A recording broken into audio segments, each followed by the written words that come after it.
यशस्वी प्रधानमंत्री श्रीजुक्त नरेंद्र मोदी का आह्वान क्रमे सारा देश में आज स्वच्छता कार्यक्रम अनुष्ठित होता बेले आज कामाख्या नगर में बीजेपी पक्षरु स्वच्छता कार्यक्रम पालन करा जायछि। वरिष्ठ नेता देवदत्त पट्टनायक नेतृत्व में दलर विभिन्न कर्मकर्ता माने उपस्थित रही एठारे थिबा उपखंड स्तरीय डाक्तरखाना परिसर को बुली बुली सफा करने सहित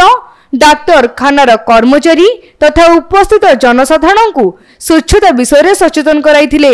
देखो ये बहुत विडंबनार विषय 75 स्वाधीनता पर आम ये कार्यक्रम हाथ को नौ माननीय यशस्वी प्रधानमंत्री श्री नरेंद्र मोदी जी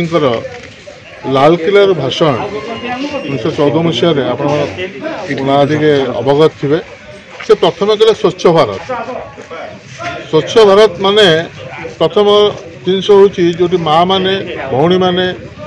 गाँ गहली अवहेलित एवं जो आम पाइखाना नहीं गाँ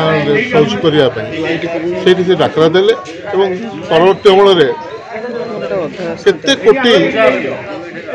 शौचालय पाइखाना गाँ गहली खोलीगला 7 कोटी 7 कोटी से जहाँ आज से मर्म आम एक सिंबलिक भाव में स्वच्छ भारत कार्यक्रम ग्रहण करुँ। ये दिनिकर कार्यक्रम नुहे आम सचेतन करने समस्त प्रत्येक दिन किसी किसी परिणाम आम समाधान करेश को आम स्वच्छ रखा